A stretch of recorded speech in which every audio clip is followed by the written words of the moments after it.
ये latest case Mukhtar Ansari का है, जिसके बारे में समाजवादी पार्टी के लोग कह रहे हैं कि उनको जेल में जहर दे के मार दिया। भाई मरना तो था ही।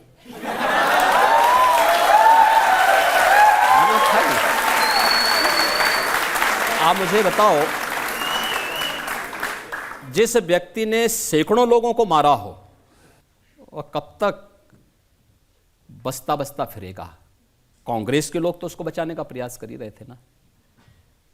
समाजवादी पार्टी के लोग तो उनके आका थे ही, गए थे उनकी मातम पुरसी के लिए।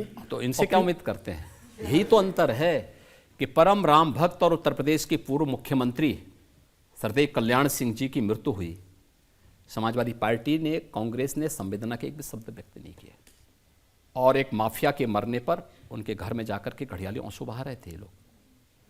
यही फर्क है। ये देश यही बर्दाश्त नहीं करना चाहता।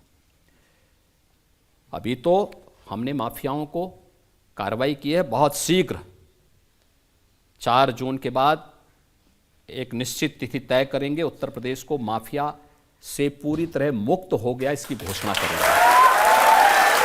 दूसरा, माफियाओं के द्वारा अर्जित की गई संपत्ति, कोई भी माफिया होगा उसके द्वारा अर्जित की गई पूरी संपत्ति सरकार अपने कब्जे में लेगी। हमने प्रयागराज से शुरुआत कर दी है। प्रयागराज में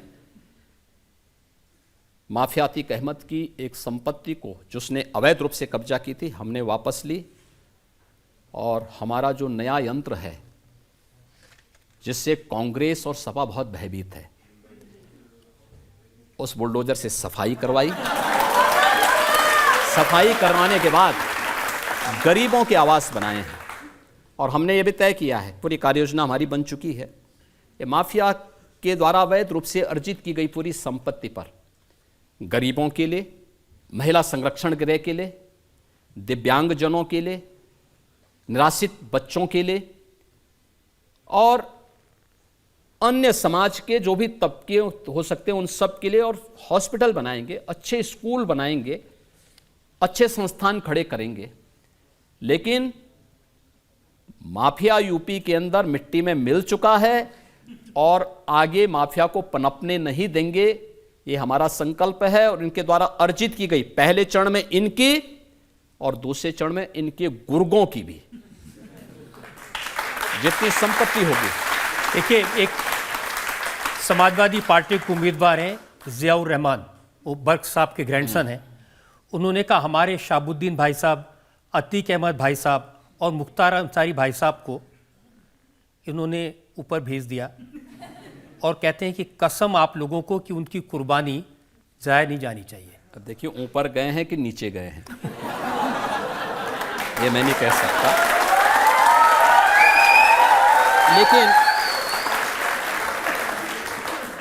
लेकिन देखो, किसी विषधर से उम्मीद करना कि वह शांति का उपदेश देगा तो ये बेवकूफ़ी होगी। इसका खानदानी उपदेश है, वो अपने खानदानी उपदेश को और अपने खानदानी विरासत को आगे बढ़ा रहे हैं, लेकिन इस बात संभल में भी हिसाब हो जाएगा।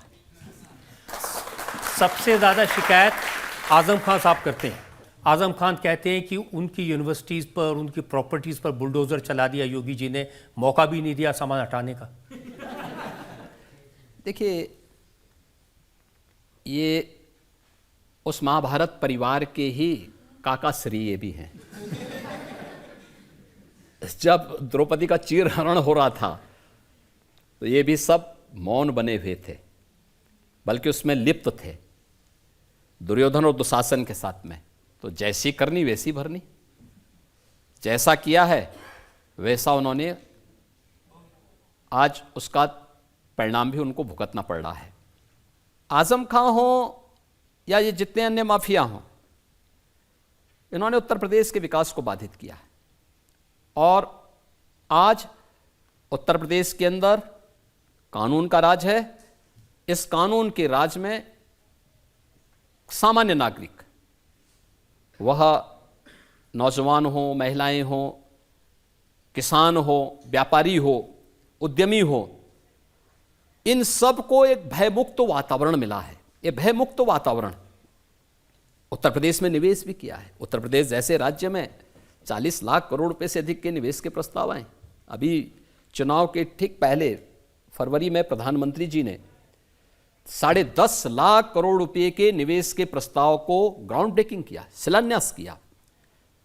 10.5 लाख करोड़ रुपए के निवेश के प्रस्ताव यूपी के लिए कल्पना थी, आज वो साकार हो रहा है। 10.5 लाख करोड़ का मतलब 35 लाख नौजवानों को सीधे सीधे नौकरी आज यूपी में हो रहा है, क्योंकि कानून व्यवस्था अच्छी है, एक निवेश का माहौल बना है, केंद्र और राज्य में एक समान विचारधारा की, एक समान पार्टी की सरकार है और विकास, गरीब कल्याण इनका संकल्प है। देश के प्रति इन सब की पूरी प्रतिबद्धता है, इसलिए सब कार्य हो पा रहे हैं। लेकिन आपके जो बुलडोजर है उसकी गूंज तो मैंने देखा कि कोलकाता तक सुनाई दी। वहाँ हाईकोर्ट के जज ने कोलकाता के मेयर से कहा कि अगर तुमसे नहीं होता है तो योगी जी से थोड़े दिन के बुलडोजर उधार ले लो। देखिए, उत्तर प्रदेश का ये जो बुलडोजर है यह अन्याय नहीं करता। उत्तर प्रदेश के न्यू इंफ्रास्ट्रक्चर का प्रतीक है और ये जो नया इंफ्रास्ट्रक्चर हमारा है, एक्सप्रेसवे का, नए एयरपोर्ट का, नए हाईवे का, इंटर स्टेट कनेक्टिविटी का, ये जो न्यू इंफ्रास्ट्रक्चर है, इसके मार्ग में जो अतिक्रमण होगा तो बुलडोजर से ही हटेगा ना।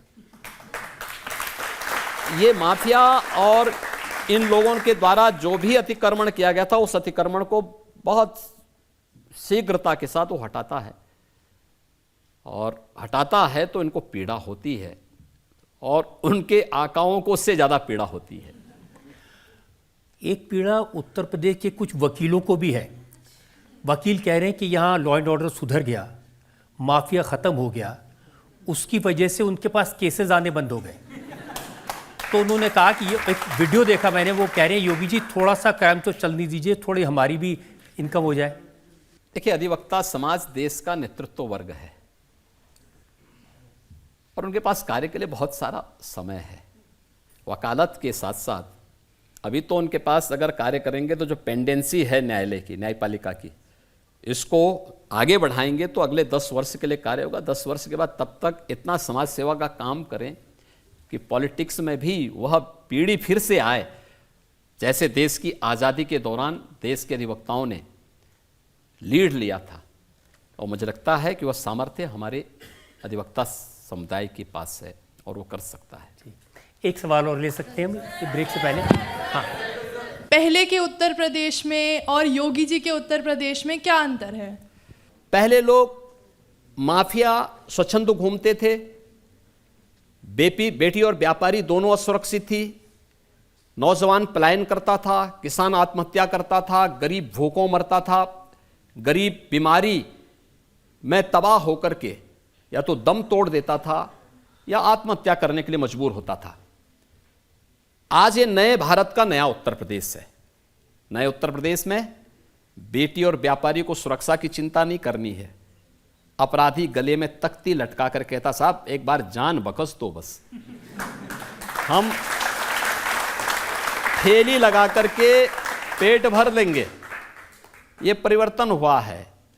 नए उत्तर प्रदेश में जो बड़े बड़े माफिया थे, जो पहले सत्ता का संचालन करते थे, जिनके सामने मुख्यमंत्री खड़ा हो जाता था, जिनको मुख्यमंत्री अपने सरकारी आवास में बुला करके महिमामंडन करता था, आज वही माफिया जब पुलिस का सामना होता है, जिसके पहले पीछे पीछे पुलिस दौड़ करके उसको सैल्यूट करती थी, जिसकी भैंस को ढूंढने के लिए पुलिस की कई टीमें लगती थी, आज जब पुलिस का सामना उससे होता है तो उसकी पैंटें गीली हो जाती हैं और वे लोग कांपते हुए दिखाई देते हैं, जान की भीख मांगते हैं, कहते हैं साहब बस हमें यूपी से बाहर कर दो, हम लोग दूसरे राज्यों में रह जाएंगे। कांग्रेस ने तो किया था ना ये सब काम और समाजवादी पार्टी भी यही करती रही।